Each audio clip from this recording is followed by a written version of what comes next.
নির্বাচন পরবর্তী সহিংসতা ছড়িয়ে পড়েছে পশ্চিমবঙ্গ জুড়ে।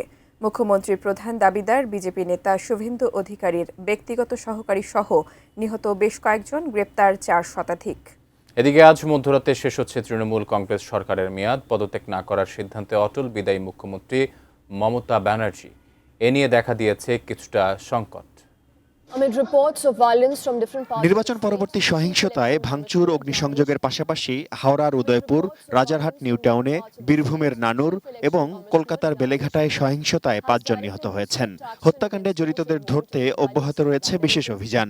বিভিন্ন জায়গা থেকে প্রায় 450 জনকে গ্রেপ্তার করা হয়েছে। আমি বুঝি নির্মাণের শিল্প, সালাম স্টিল বোঝে ডিউরেবিলিটি। সালাম স্টিল, মোস্ট ডিউরেবল স্টিল।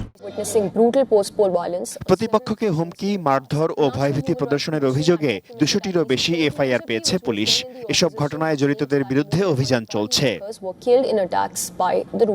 এরই মধ্যে বুধবার রাতে উত্তর 24 পরগনার মধ্যমগ্রামের দোহারিয়া এলাকায় শুভেন্দু অধিকারীর ব্যক্তিগত সহকারী চন্দ্রনাথ রথ সন্ত্রাসী হামলায় নিহত হয়েছেন।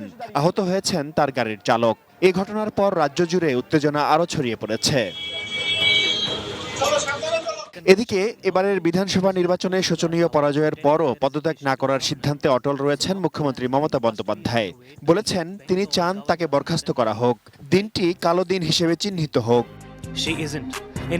শনিবার রবীন্দ্র জন্মজয়ন্তীর দিনে শপথ নেবে নতুন রাজ্য সরকার। শেষ পর্যন্ত তৃণমূল নেত্রী তার অবস্থানে অনড় থাকলে মাঝে শুক্রবার কি হবে এ নিয়ে তৈরি হয়েছে সংকট। যদি কেউ মনে করে যে আমি কি রেজিগনেশন দিতে হবে, নো, নট দ্যাট। তবে সংবিধানের 172 অনুচ্ছেদ বলছে, মেয়াদ শেষ হওয়ার পর আর এক মুহূর্ত থাকতে পারে না বিদায়ী সরকার। Shaon Mahfuz, desk report, ATN news.